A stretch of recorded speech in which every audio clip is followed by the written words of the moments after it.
I'm thinking of dodging the bullet by calling off my wedding to my control freak fiancée, because no matter how hard she tries, I don't think she'll ever actually change. My fiancée, 34F, and I, 32M, were dating for about 8 months before we decided to get engaged because things were going so well. I felt like she was my person, she felt the same, I did great with the kids, and we were both only getting older. We're supposed to get married in December, but I don't want to anymore. I moved in about a month ago to save money in the name of trying to pay off as much debt before the wedding as possible, so we can buy a house soon after. This is when everything changed, I feel, for the worse. She instantly wanted a joint bank account. I didn't want it because I felt it'd turn into a control situation, and it has. When I told her I didn't want to, she said, well, maybe we shouldn't get married then. She controls every bit of the money and everything else down to what I eat. I have to ask to spend $4 on medicine when I'm fighting a sinus infection. We aren't hurting for money. I make $75K after taxes. Backstory on my health. I have had ulcerative colitis since I was 20, and had my colon removed when I was 25.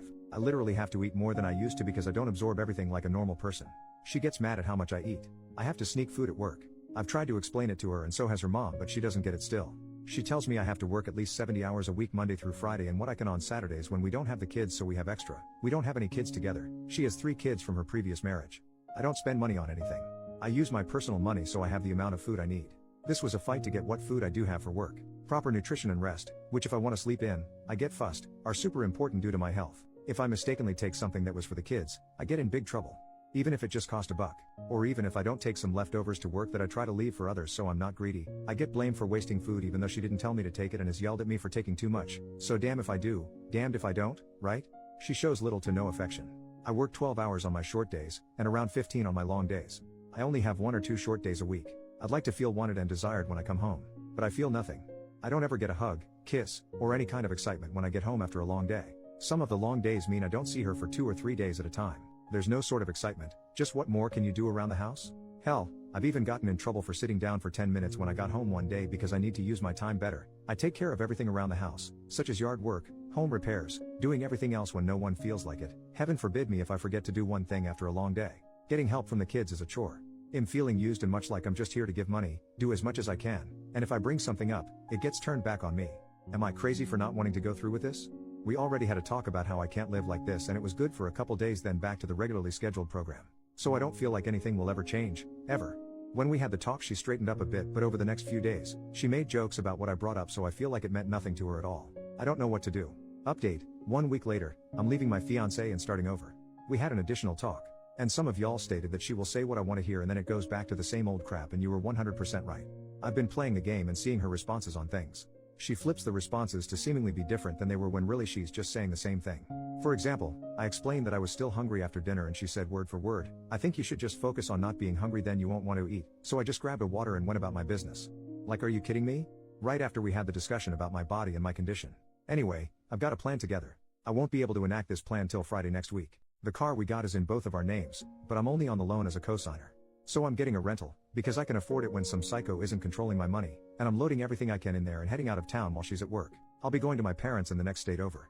She won't be able to find me, which is good. I'm so getting a new phone and number before I head out of town. I've got my direct deposit changed, new bank account, and while I'm at work I'm calling to get her off my credit card and everything. I'm waiting for the payment to post to the card from our joint account, well, sometime next week, so I'm not stuck with the balance that's on there. I'm also pulling what money is rightfully mine out of the account before I leave and then taking my name off of it. There's a significant amount in there. I'm cutting my losses on what I've already paid towards the wedding and everything else. I don't want that money to taint my new money. I'm expecting her to freak the hell out and blow my phone up, but I don't care. Just getting my plan together has been so liberating. On my way to my parents, I'm meeting a really good friend of mine, who's been here through this whole process, for lunch. Then on to my parents.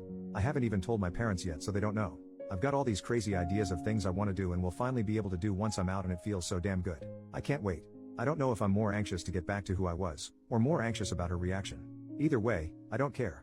I have to go. Final update, 8 more days later, a few have already asked for updates, so here it goes. I am out, and free, and I feel great. I left early in the morning with as much stuff as I could. I went to the next town over and sat in the parking lot waiting for the rental place to open so she wouldn't have a chance of browsing around town before work and find me. Before I got the rental, I got all my money out as well. After getting the rental I went back to the house to get more stuff. She had I guess gotten the hint and locked me out of the house. But I got all my important and expensive stuff out, so that's good. I went back to the bank, and got a printout of all the transactions from the joint account, and I was immediately pissed off. I had to ask for medicine, but there were so many Amazon charges for going out to eat, transfers of money to different accounts and everything. But I had to ask to spend $4 on medicine for a sinus infection. It looks like she was transferring money so I couldn't track it all. I gave the printout to my friend so she can get me a spreadsheet together to track everything easier. While driving down to my parents', 4 hours from where I live, I was able to get all my passwords to every account reset and removed her as an authorized user on everything. Also, before leaving I got a new account and debit card and switched all that over. After meeting with my parents I went to an old friend's, someone I've known for 10 plus years but hadn't seen in 2. Her mom made me a hell of a meal fit for a king. We later went axe throwing and had a good time. I spent the night there and her mom made me a really good breakfast. Her family is such a good family and they consider me a son, so they were happy to have me over. Her mom asked if I just need a key to the house lol. This morning, I drove back to my parents and we went to a flea market and I was able to spend my money on whatever I wanted and it felt so good. This is the life I want to live, not a life constrained by a crazy person. I feel great, I'm doing great. Leading up to leaving I was getting super anxious about it and having trouble sleeping. Hell, I saw my ex Monday and some of Tuesday but because of my schedule, didn't see her for 3 days. No I miss you, no nothing, just messages asking me to do things.